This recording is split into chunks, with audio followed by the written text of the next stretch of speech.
Desde la década del 90, una epidemia devastadora se propaga por Brasil. Destruye familias y comunidades y cae con mayor fuerza sobre los más pobres. Trae violencia y muerte, y pese a los esfuerzos del gobierno por detenerla, la solución es esquiva. Brasil hoy sufre los estragos de una de las drogas más nocivas que existen, el crack. O crack é uma droga que eu, médico, psiquiatra, faço isso há 32 anos. Eu nunca vi nada tão forte no Brasil. Eu vi uma droga semelhante a essa, em termos de potência, que é a heroína. Mas isso em alguns países asiáticos e nos Estados Unidos. A dependência é tão forte quanto. Mas em termos de devastação, em termos de aniquilamento da pessoa, em termos onde existe uma situação grave nesse sentido, o crack eu nunca vi nada igual. Até a pessoa tendo R$1, ela consegue usar o crack, porque assim, o crack, a pessoa que não tem condições de comprar ou tem alguma coisa no bolso, ela vai inteira com a outra vai lá e reparte com a outra. Muitas famílias procuram os seus parentes, antes queridos, e de repente pensa que está morto ou preso, mas de repente está preso dentro da comunidade, dentro de uma cracolândia presa, porque o crack é uma droga que ela parece que é uma corrente. Quando você experimenta e usa, você não quer sair mais do lugar. Você acaba ficando dentro daquela comunidade, arrumando uma coisa para fazer ali, e a pessoa às vezes faz uma coisa assim, ela traz uma calça nova da loja que custa R$100, ela vende por 10, 20 reais, 30 reais, então tudo perde o seu valor. E até mesmo a pessoa que consome, ela perde o seu valor. A fines de 2011, la presidenta de Brasil, Dilma Rousseff, lanzó una ofensiva contra lo que designó una epidemia de crack. El nuevo plan de gobierno destina más de $2.000 millones a la prevención y el tratamiento de la adicción y a la represión del tráfico. Ya en el año 2010, el entonces presidente Luis Ignacio Lula da Silva había creado el Plan Integrado para el Enfrentamiento al Crack, que aumentaba el número de plazas para internación de adictos, el entrenamiento de profesionales especializados y el combate al tráfico. El crack es consumido en el 98% de las ciudades brasileñas. La cifra de consumidores es difícil de precisar. Mientras que el gobierno estima que hay 1 millón de personas que consumen esta droga, la Organización Mundial de la Salud eleva la cifra a 6 millones, lo que constituiría el 3% de la población del Brasil. Una investigación de la Universidad Federal de São Paulo, que le siguió el rastro a varios adictos, concluyó que al cabo de 5 años, solo 1/3 de los usuarios de crack se habían recuperado de la adicción. Otro tercio continuaba con el hábito y el último tercio había muerto. El 85% de estas muertes se debían a la violencia generada en torno a la droga. El crack es una droga hecha a partir de la mezcla de pasta base de cocaína con bicarbonato de sodio y amoníaco. Tiene forma de piedra y se fuma en pipas improvisadas. En 10 segundos alcanza el sistema nervioso central y produce una intensa sensación de euforia que dura de 3 a 10 minutos. Es altamente adictiva. Inmediatamente después de la euforia inicial, sigue una depresión que impulsa a seguir consumiendo. O crack é uma droga gravíssima do ponto de vista da saúde pública. Porque, como toda droga, ela dá um efeito positivo, muitas vezes agradável. Por isso que as pessoas usam. Porque a pessoa se sente bem, um pouco eufórica, um pouco energética, mais loquaz, fala mais, se sente melhor, pensamentos bons, e ela quer voltar a usar aquilo. E ela vai tentar pela segunda, terceira, quarta vez, não tem a mesma sensação. Mas esse prazer inicial, que os pacientes chamam de twin é uma pancada no cérebro, uma coisa agradável assim, melhor do que o orgasmo, melhor do que qualquer outro tipo de prazer, esse efeito é um efeito rápido, agudo e com muita dependência. Você perde noção de tempo, hora, tudo, você perde a noção. Enquanto você está usando, você não tem noção de tempo. Você sai da terra, habitar a terra, você flutua, você vai longe. A pessoa cheira, no momento onde o crack é inalado, algumas partículas já passam dessa região, já vão para o cérebro. Mas grande parte deles entra pela traqueia, vai para os pulmões, no pulmão tem uma troca sanguínea muito rápida, volta para o sangue chega no cérebro. lá compete com sistemas de recompensa e sistemas que vão dar prazer. Lá ele compete com neurotransmissores, de uma forma bastante agressiva. Compete e ganha, por isso que ganha. Por isso que a pessoa fica mais eufórica inicialmente, né? Em seguida vem um quadro depressivo grave, algumas vezes até com más viagens, bad trips, por conta desse efeito inicial do uso do crack. Na verdade, muitos consideram como droga da morte e outros consideram como droga da vida. Pois é. É uma relatividade muito grande, porque o crack ele tira a tua fome e tira teu sono. Muitos consideram como a vida por isso, que muitos não têm condições de trabalhar porque tem uma perna amputada ou tem uma dificuldade física, então corre pro crack, porque o crack sustenta, né, faz ressarcir todas as necessidades do corpo. Deixa a pessoa sem opção de vida, ela ficou com uma dependência, ela ficou escrava da droga. As moças muitas vezes se prostituem, não pelo dinheiro, mas para ter a droga. Os rapazes se prostituem para ter a droga. A pessoa deixa de ter amigos, deixa de ter família, deixa de ter valores da vida dela, moral, ética, qualquer coisa, tudo fica secundário em relação à dependência, à vontade, à necessidade física que o corpo dessa pessoa tem para usar droga. E no es porque ela quer, ela ficou doente, ela está doente. El crack surgió en los Estados Unidos como forma de consumo más accesible que la cocaína misma. La cocaína pura era una droga de ricos y el crack, su forma más peligrosa, una droga de pobres. Una dosis de crack, que es una piedra, cuesta el equivalente a $1 y los adictos llegan a consumir hasta 10 piedras por día.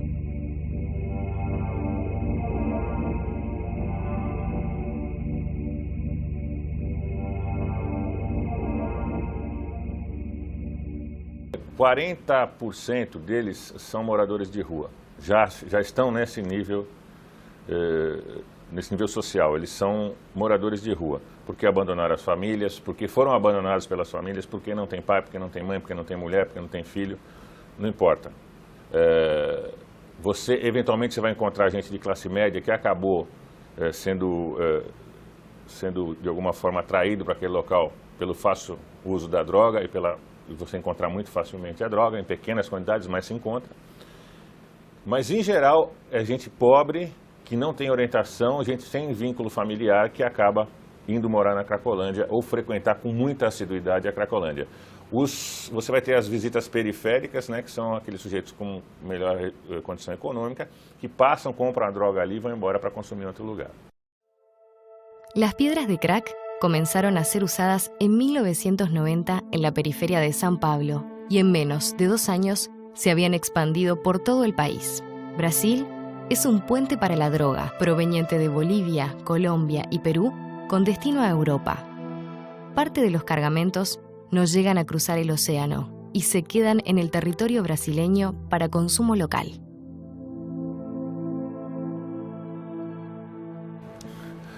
Primeira coisa, o Brasil não produz cocaína, né? O Brasil não produz cocaína.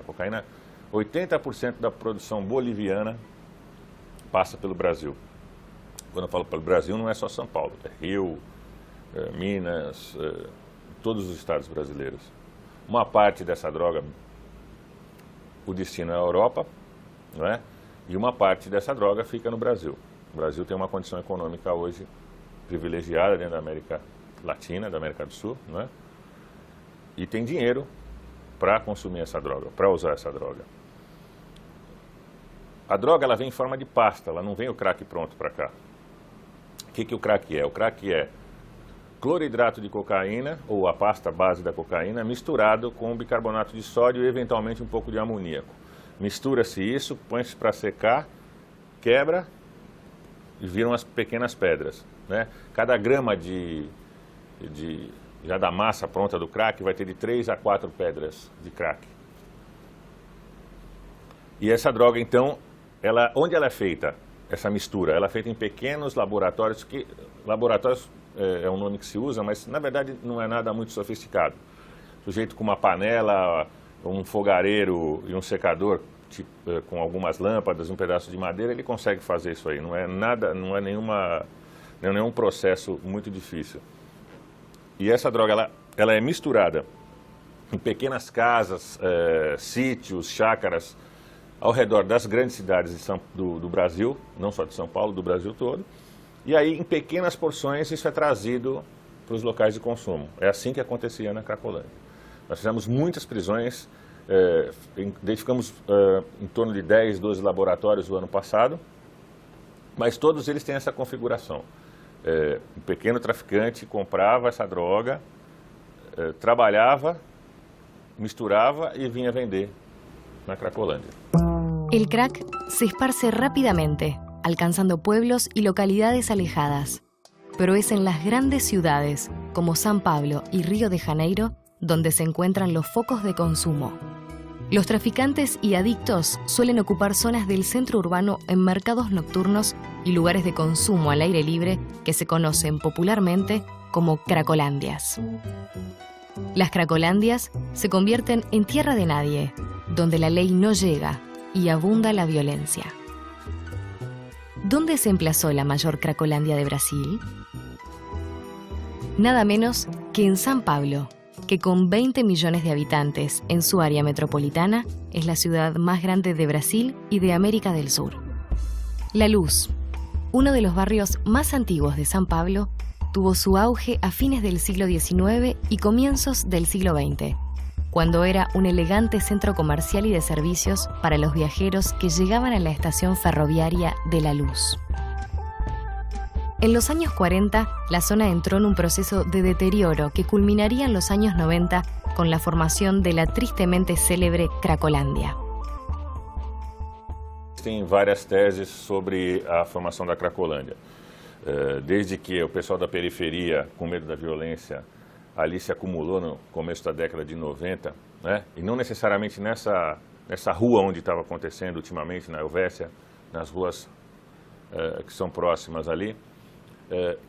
E tem outra tese, que o traficante teria de alguma forma atraído os consumidores para aquele local, porque os consumidores ficariam longe do local de produção e, portanto, o local de produção ficaria menos suscetível da ação policial. Então, existem várias teses sobre isso, desde a urbanização local que foi abandonada, de você manter aquele lugar limpo, com comércio, com empresas, com escolas, com local de lazer, com agentes de saúde no local. Toda essa degradação que aconteceu naquele centro, ela foi responsável também pelo acúmulo de gente ali e a criação ou a permanência da Cracolândia por tanto tempo naquele local. Mas eu acho que a combinação de vários fatores, de todos esses fatores, é que de fato acabou propiciando a criação ou a permanência daquele lugar por tanto tempo. Acompañando la revalorización inmobiliaria, la Prefectura de San Pablo puso en marcha un ambicioso proyecto de recuperación de la zona antigua, que incluía acabar con la Cracolândia del barrio de La Luz, un área de concentración de consumidores y traficantes de crack con altos índices de criminalidad que abarcaban prostitución juvenil, agresiones, robos y hasta homicidios. En enero de 2012, la Policía Militar y la Guardia Civil Metropolitana ingresaron a la Cracolândia de San Pablo en un operativo especial. Expulsaron a los adictos y a los traficantes de la zona. Tras realizar numerosos arrestos e incautaciones de droga, instalaron bases policiales móviles para impedir que se reinstalen los grupos de venta y consumo. Brasil se ha embanderado en la causa del combate al crack y, al igual que en San Pablo, otras cracolándias del país se han convertido en el blanco de operativos policiales. Pero ¿qué sucede luego de los operativos, cuando se vacían las zonas de consumo, se disuelven los grupos de adictos y se desalojan los edificios abandonados que los drogadictos ocupaban? El problema no desaparece, se esparce. Brasil entró al siglo XXI como una de las principales economías emergentes del mundo. San Pablo, su mayor centro financiero, industrial y mercantil, protagonizó el auge económico con una fuerte expansión en todos los sectores, entre los cuales se destacó el sector inmobiliario.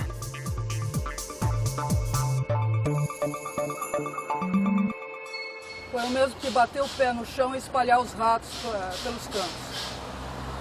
porque foi isso que aconteceu. Eles se espalharam por todos os outros pontos que eles ainda não estavam. São Bento, Santa Cecília, ruas que não existiam vítimas do crack, hoje perambulam 2, 3, buscando um canto para se enfiar. Nós vamos ter que saber, a polícia agora, qual é a nossa função depois disso, depois da tomada do local. É a gente saber ler o que vai acontecer depois disso, para onde vão migrar os usuários e como os traficantes vão se comportar tentando levar droga para essas pessoas, né? Então a nossa função basicamente vai saber se tratar com esse efeito colateral da não existência mais da Cracolândia naquela formatação que ela tinha. A gente vai trabalhar com menores grupos, né? Quando você observar um grupo de consumidores, você vai ter mais facilidade na observação. Quando o negócio estava acontecendo aqui, principalmente no ano passado, em 2011, nós tivemos muitas ações lá dentro. Parece que o negócio começou no dia 3 de janeiro de 2012, não foi. O DENAC já está lá desde janeiro de 2011. Nós tivemos 200 prisões no ano passado, lá dentro, de traficantes, né? Então, hoje, com essa pulverização dos usuários, o traficante se aproxima de menores grupos. A nossa abordagem é muito melhor, é mais fácil de se fazer. Nós vamos ter que procurar onde eles estão, mas isso é a função nossa. Não tem como a gente fugir disso. E ela fica mais fácil até, eu acho, para os agentes de saúde poderem se aproximar daqueles usuários que estão sozinhos, em grupo de 3, 4, 5. Antigamente você tinha 100, 200 pessoas ali. Quando você se aproximava, eles eram muito violentos, até mesmo com a ação policial. Muitas vezes nós tivemos carros apedrejados, tentaram virar viaturas, pôr fogo, brigar com os policiais. Então tudo isso facilitou muito. A gente teve poucas ocorrências, tivemos muito poucas ocorrências com reação por parte dos usuários, né, na hora de prisão de traficantes, depois do dia 3. Então eu acho que vai facilitar o nosso trabalho. E outra, nós vamos ter que aprender a trabalhar com essa nova formatação da Cracolândia, ou dos usuários de crack. Cracolândia eu acho que vai ficar uma palavra do passado. Talvez ela se, em um ou outro ponto da cidade, né, eles tentem se agrupar novamente, aí vai precisar de nova intervenção do Estado. Las procesiones de adictos deambulando sin rumbo por las calles de las ciudades conforman un panorama macabro. La prensa no tardó en referirse a estos grupos como ejércitos de zombies. Eles estão semidopados, estão com a consciência muito reduzida e eles andam na frente dos carros, eles caminham sem destino, sem rumo, sem saber o que fazer. O foco da mente deles é onde eles podem encontrar outra pedra ou, se eles não tiverem dinheiro, onde eles podem pedir esmola.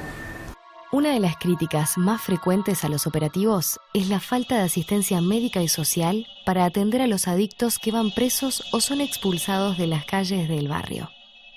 Há um certo fascínio colocado em cima da expectativa da agenda internacional, dos Jogos, né, da Olimpíada e da Copa, o que está gerando uma ideia de que a cidade tem que ser preparada para esses eventos e uma preparação que, na verdade, implica o que a gente está chamando de uma higienização da cidade. Eles estão limpando crianças e adolescentes que usam crack, muitas vezes em espaços abertos, que são as cracolândias.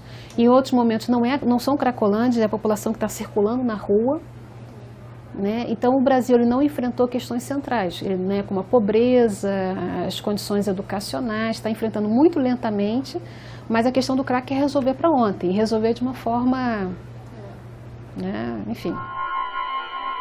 En algunas redadas, la policía va acompañada de equipos de psicólogos y asistentes sociales que atienden a los consumidores de crack.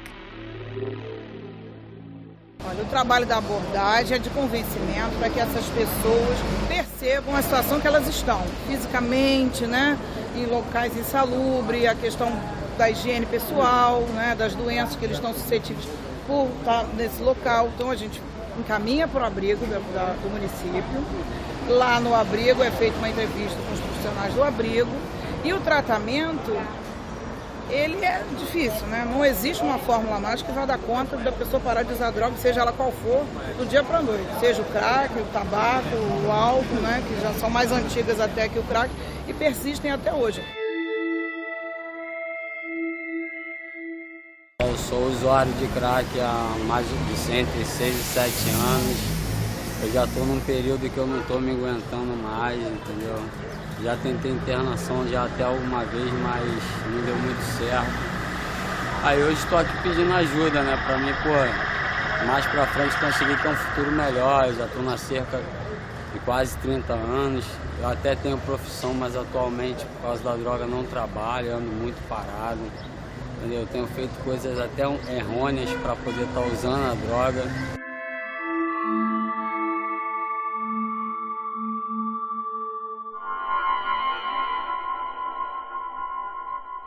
A princípio você nota o emagrecimento, né? Eu acho que na questão da psicologia o que fica muito claro são eles perdem os vínculos, né? O vínculo com a família, com a escola, eles vão perdendo os vínculos e vão ficando apenas com a droga e com o grupo que usa drogas, que são as pessoas que acabam se formando grupos em função disso, em função da droga, não por afinidade ou por coleguismo, mas em função da droga.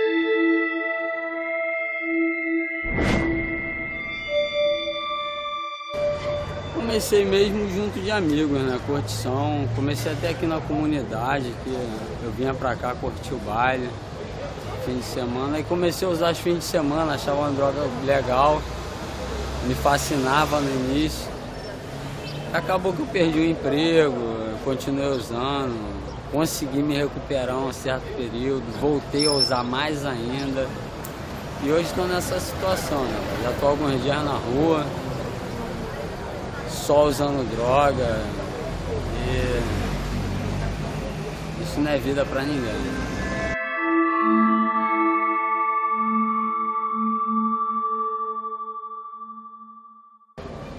É o prazer, a busca do prazer momentâneo, né? Eu não sou muito de beber, eu procurava prazer de vez em quando bebendo, nunca deu muito certo. Eu não sou apto de outras drogas, mas essa pegou bem, me focou. E eu acabei gostando e acabei parando onde estou, né, no momento.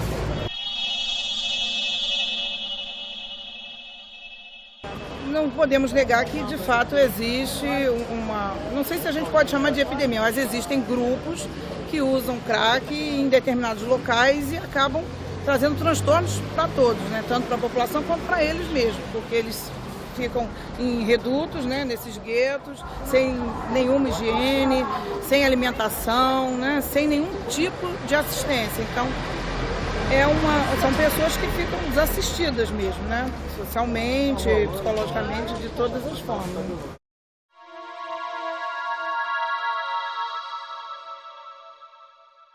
Eu, como profissional, já trabalho há 10 anos com usuário de drogas, tá? E esse uso, ele vem crescendo sim.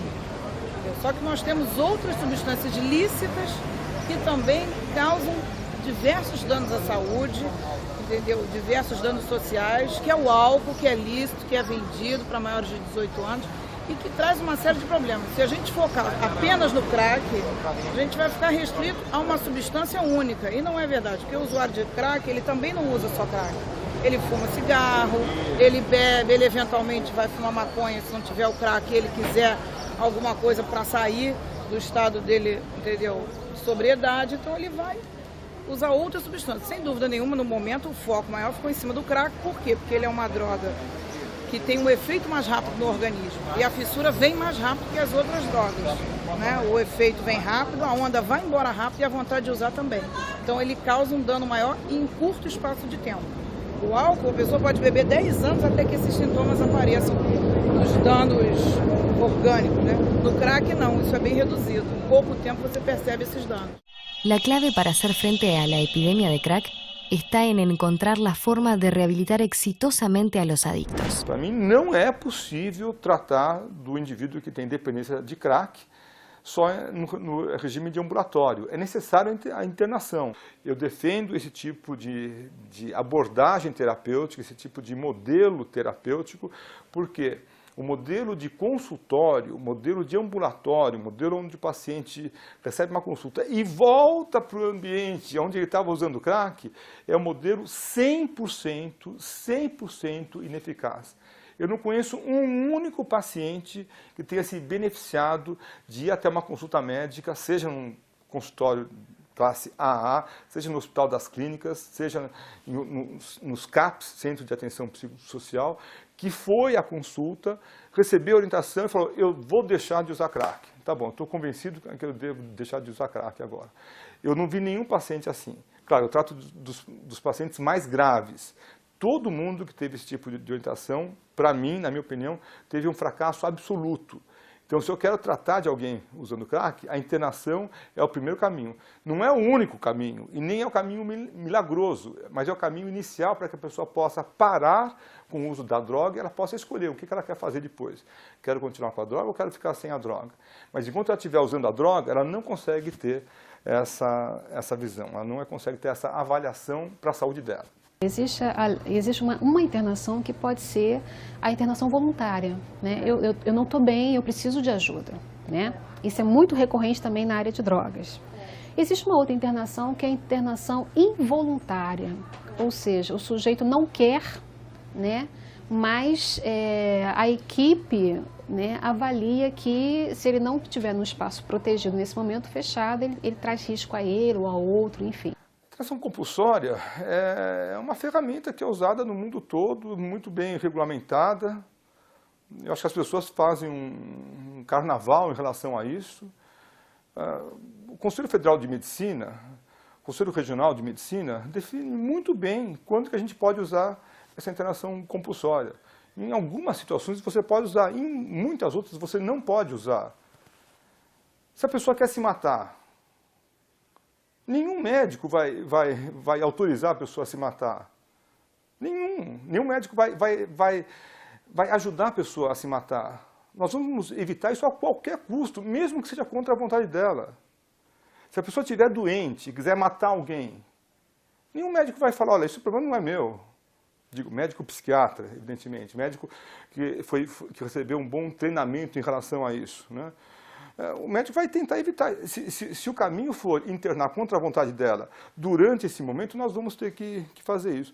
Há 2 semanas atrás apareceu no jornal uma moça de 15 anos, dependente de crack, grávida de 7 meses. Puxa, ela está usando crack e não tem barreira da placenta para o feto. O que ela estiver usando de crack vai direto para o feto. Não internar uma moça dessa? Quer dizer, que medicina que é essa? Fala, não, ela que tem a escolha da vida dela, ela escolheu isso, e se ela assuma as consequências desse uso para ela e para o filho dela. Mas ela não tem condições, coitada, a gente vai ter que cuidar dela. 15 anos, podia estar brincando de boneca. Eu atendi antes de ontem um caso, um rapaz, 21 anos, dependência de crack, classe média, tomando conta da filha, de 3 anos. Ele usa crack ao lado da filha. Quem vai defender que esse rapaz tem o direito de usar crack do lado da filha dele? A filha quase não fala. A mãe desse rapaz chegava na casa dele para dar alimentação para o filho e para a neta. Não é uma internação involuntária que deve ser feita naquela hora, ao menos para poder cuidar da neta, poder dar uma chance para esse rapaz, coitado. Ele tem uma dependência gravíssima. Eu acho que em alguns casos a internação involuntária ela está bem indicada. Não é em todos os casos. Qual que é o problema que nós temos? É que para esses casos de dependência de crack que existe agora, os casos em geral são gravíssimos. São casos que nós temos pouca experiência, são casos que aniquilam a pessoa totalmente. A idade média aqui, eu tenho meninas, a gente atende crianças a adolescentes meninas, né? Até completar os 18, algumas, dependendo até com 18, mas até completar os 18. E tive meninas com 11 anos, a mais nova que eu tive aqui de 11 até 18. E normalmente a maioria já usa 1 ano, 2 anos, já usava droga, não o crack. Maconha, loló, e foi assim. E quando chegou ao extremo do crack, que aí a mãe ou buscou ajuda. Já quem veio da rua já usa o crack há muito tempo. Tem meninas que já há mais de 5 anos usam a droga desde... Tem uma menina aqui que desde os 9 anos ela usa droga. Quando a gente iniciou o trabalho, aqui em novembro de 2009, a gente recebeu muitas meninas. Só as que vinham da rua usavam crack. As que vinham de busca, normalmente maconha, algumas até cocaína. Mas a maioria não tinha usado ainda o crack. Quem veio de casa, que a mãe começou a observar um comportamento diferenciado, não usava o crack. O crack, assim, aumentou agora bem mais pra cá. Aumentou bastante mesmo. Todas usam crack. Na época não. Na época a gente sabia diferenciar. Esse grupo aqui usa, esse não, esse usa isso, esse aqui. Hoje não, hoje todas usam. Entendi. Todas usam crack. Aumentou muito mesmo. E a facilidade também pelo valor, na questão das meninas da exploração sexual, do abuso. Então, assim, elas têm muito mais facilidade de conseguir uma droga mais barata. Nesse momento eles não têm discernimento. Na hora que eles estão usando a droga, ali naquele momento do uso, eles não sabem o que é certo e o que é errado. Se rouba, mata, faz... Então, assim, quando eles estão aqui, eles têm conscientização do que está acontecendo com eles, como que aquele momento que eles usavam droga foi ruim para eles, quantas coisas eles perderam com aquilo. Infância, pai, mãe, irmãos, até filhos, que, né, tem meninas aqui que têm crianças. Então, assim, é o certo. Para criança e adolescente, assim, se pudesse ter para adulto, como eu já ouvi muitas pessoas me pedir ajuda para adulto, será porque é doença, é uma doença. A família fica doente junto com essa criança, com esse adolescente. Porque a família sofre junto, absorve os problemas deles. Eu tenho mães aqui que vai atrás das filhas, nas cracolândias, nos locais que estão. Vão buscar mesmo. Assim, entra, e assim, é muita coragem, porque nesse momento eles não reconhecem nem quem é a família. Algunos centros de rehabilitación funcionan en granjas alejadas de la ciudad y así le dan la oportunidad a los usuarios de drogas de distanciarse del ambiente que los podría incitar a recaer. Gilmar y Jefferson se recuperan de su adicción al crack en uno de estos centros. Me separei por uma briga que eu tive com a minha esposa devido às drogas. Eu tive um distúrbio psicológico de dependência química, eu digo assim. E eu quis sair pra rua, quis saber o que nela eu tinha pra me oferecer. Na verdade, não encontrei nada, só encontrei misérias, discórdia, briga, morte, tudo que não convém da vida do ser humano. Mas, bom, pela minha vida, eu saí da comunidade da Mangueira aos 3 anos, levado pela minha mãe. Fui pra favela do Jacarezinho, vivi uma vida... Até os meus 10 anos, eu vivi uma vida abençoada. Não que eu conhecesse a Deus, mas eu tinha muita fé em Deus, a comunidade carente, que hoje não existe mais essa comunidade, na beira da Avenida Suburbana, que agora é a Dom Helder Câmara. Bom, nessa comunidade, a comunidade da Malvina, que era ao lado da escola de samba do Jacarezinho, até lá em cima, onde que virou um estacionamento. Essa comunidade é uma comunidade também onde tinha muitos barracos, uma valinha assim na beira da comunidade, mas uma comunidade boa de se morar, que não havia assim naquela época não havia uma historiação assim grande do tráfico, mas na época havia mais roubos, tráfico ali naquela comunidade do lado de fora era pouco. Entendeu? Não era assim tão grande. Mas assim, a vida que eu vivi até os meus 10 anos foi uma vida tranquila, estudei. Mas a partir dos meus 10 anos, eu comecei a conhecer o crime de uma forma diferente. Eu, junto com os amigos meus, eu furtava, matava a aula em vez, de ir para a escola, continuar indo para a escola, eu matava a aula. Eu comecei a furtar junto com os irmãos, com os amigos, considerados irmãos na comunidade. E ia a alguns shoppings, mercados, e a gente furtava para naquela época começamos a fumar cigarro, maconha. e comecei a me envolver há uns 12 anos, 11 anos de idade. Já usava maconha e adentrada ao tráfico com uns 12 anos. Conhecia alguns rapazes, a qual um dos mais velhos era responsável de uma boca de fumo, ali mesmo na localidade, que eu também não vou citar o nome para não poder causar, né?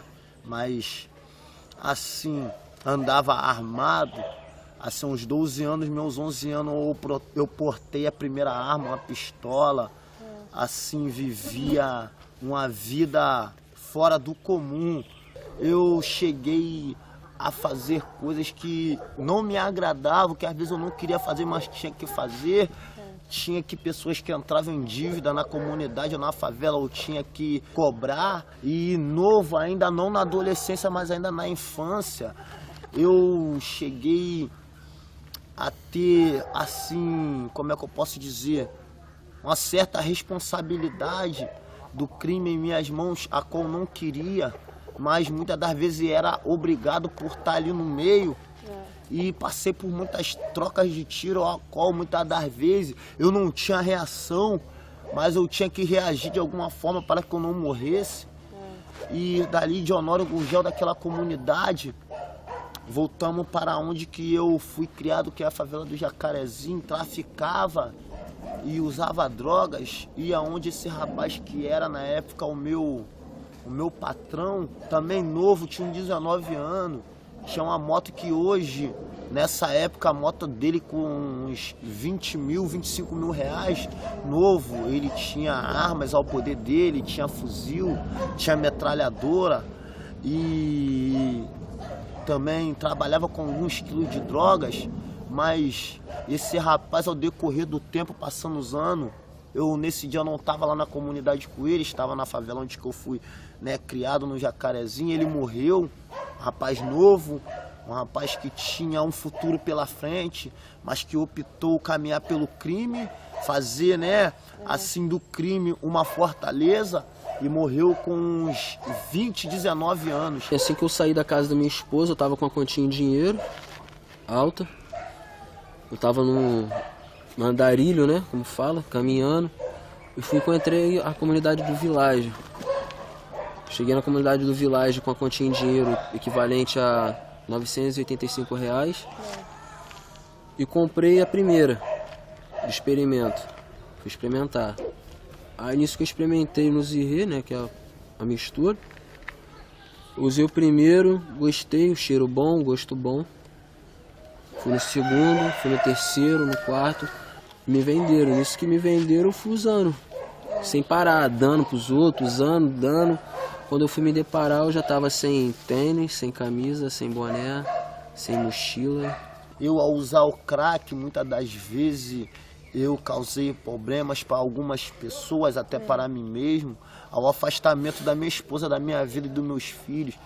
Ela, né, pegou, foi para casa da mãe dela com meus filhos, e daí eu comecei a conhecer o crack. E eu usei o crack por índole de alguns amigos que apareceram nesse dia. Eu na hora olhei para eles, vi que eles estavam com uma sensação estranha. Eu falei, pô, vou experimentar. E naquele mesmo tempo que eu experimentei no copo, botava a cinza, furava o copo e fumei e senti um prazer naquele momento. Eu falei, pô, isso é bom.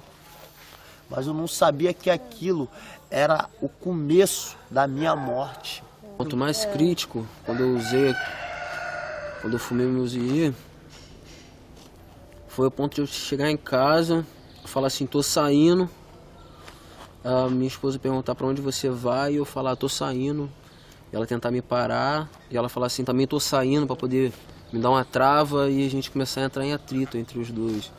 Tem uma briga muito feia. Nesse dia eu não saí, ela saiu, quando ela voltou já teve uma briga pior e eu parti pro fundo. Entendeu? Meu ponto mais crítico foi a minha abstinência. A minha ansiedade de querer usar na hora. Eu tenho meus recursos, o meu dinheiro do meu trabalho, e na hora tem uma briga muito feia com a minha esposa, desnecessariamente.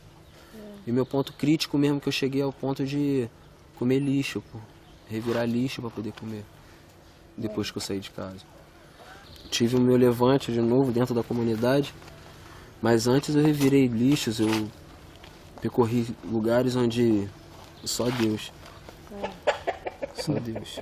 Dormiu na rua? Dormi na rua. Muito? Bastante. Passei frio, fome, sede, de você chegar e pedir um prato de comida, a pessoa te oferecer droga. Nessa época eu comecei a usar crack todo dia. O dinheiro que eu tinha, o investimento que eu fazia era para o consumo de crack. No começo eu ainda conseguia ajudar meu filho em alguma coisa, assim, a mim mesmo, ou ainda comia alguma coisa, se alimentava, comprava alguma coisa para mim, mas foi se passando o tempo, como eu tinha minha casa, assim, uma casa não tão grande, mais humilde, um barraco bem feito, com telhado, as coisas tudo dentro, que eu vivia com a minha esposa, mas ela foi embora. Então foi passando o tempo, eu sem dinheiro, eu comecei a vender o que eu tinha em casa para consumir o crack. Entendi. E aí foi máquina de lavar, fogão, Você tá vendendo? geladeira e mesa, rec, as coisas que eu tinha dentro de casa que tinham algum certo valor. E daí eu comecei, quando acabou as coisas dentro de casa, eu comecei a roubar. A roubar o quê? Eu roubava carros, van, táxi, para o consumo da droga. Vontade de querer mais, de fumar, mas graças a Deus nunca roubei. Como muitos fazem, graças a Deus nunca roubei e nunca fiz algo diferente para poder consumir minha droga. Muitas pessoas hoje dizem que o crack não tem cura, que o fim da pessoa que usa crack é a morte e o inferno. E eu digo para a sociedade, para o mundo inteiro e até para o país de onde vocês vieram, que o crack tem cura sim, porque se o povo se unir e abrir casas de reabilitações e procurar estender a mão para essas pessoas que são usuários de crack, procurar buscar dentro da comunidade, levar a palavra, levar alguma coisa do Senhor, levar um afeto, um carinho. De repente essas pessoas como nós que estamos aqui podem ser curadas se elas quiserem dentro do coração. Además de los psiquiatras, psicólogos y asistentes sociales, hay otras personas que pregonan una cura para los adictos de las cracolandias: los pastores evangélicos. Sus métodos han generado controversia, pero consiguen reunir muchos adeptos.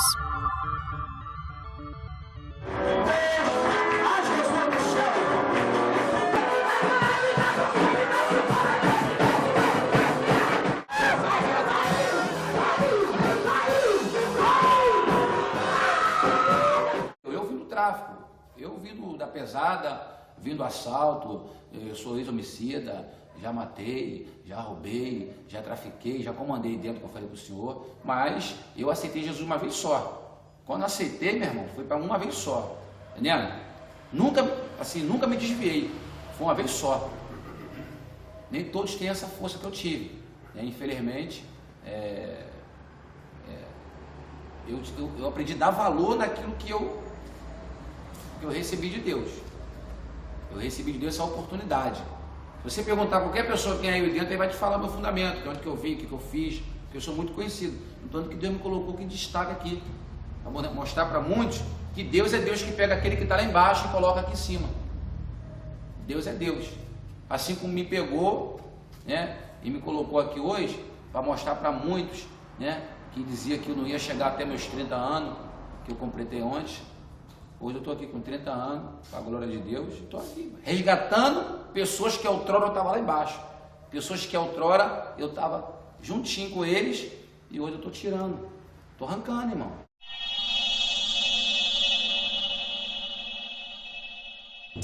A Bíblia diz que Deus nos deu poder. Nos deu poder. Então quando essas pessoas, tipo assim, eu me tiro pela minha vida, olha para mim. Eu tiro para minha vida. Eu, quando estava nessa vida, eu fazia as coisas erradas. Por exemplo, eu torturava os outros. E depois que eu vinha cair em si. Olha, depois que eu vinha cair em si. Então hoje eu posso ver que essas pessoas que faz isso não estão sozinhas. Estão possessos de demônio.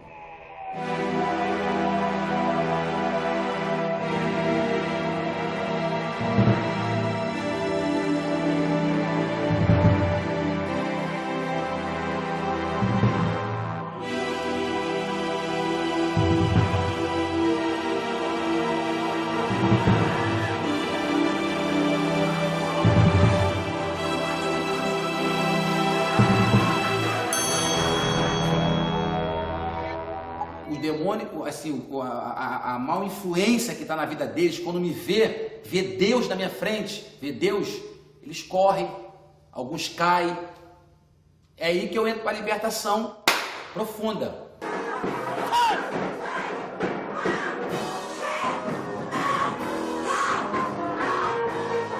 A gente temos que ir atrás dessas pessoas que estão jogadas. Não é só para crente, não. Temos que pregar para os traficantes, temos que pregar para os homicidas, temos que pregar para as prostitutas, temos que pregar para os mendigos. Nessa noite, quem tá alegre, levanta a mão da glória! Dá um abraço, meu irmão, nessa noite. Dá um abraço nele, irmão. Hoje ele está largando essa vida, hoje vai aceitar Jesus, irmão. Isso é o nosso Deus. Ai, ai, ai, ai, ai, ai, ai. E eu quis sair pra rua. Quis saber o que nela eu tinha pra me oferecer. Na verdade, eu não encontrei nada. Só encontrei misérias, discórdia, briga, morte. Tudo que não convém da vida do ser humano. Eu perdi anos com a droga. Tudo que eu tenho pra contar com a droga, da droga, é só coisa ruim, sabe? Não tem nada bom, sabe? Tipo, eu não pretendo voltar à amizade com nenhum dos meus amigos, eu não pretendo voltar a boates, eu não pretendo frequentar os mesmos lugares, eu não tenho nem vontade, porque só me trouxe tristeza, só me trouxe só coisa ruim, sabe? E hoje estou nessa situação, né? Já estou alguns dias na rua, só usando droga, e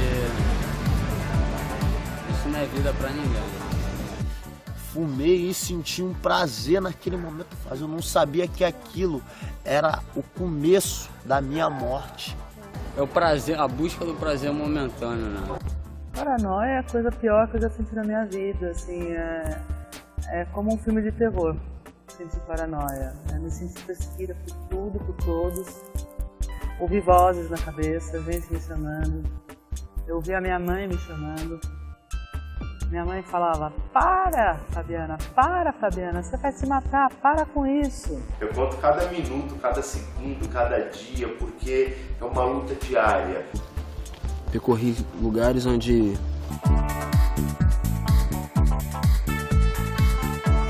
el crack destruye comunidades, familias y personas.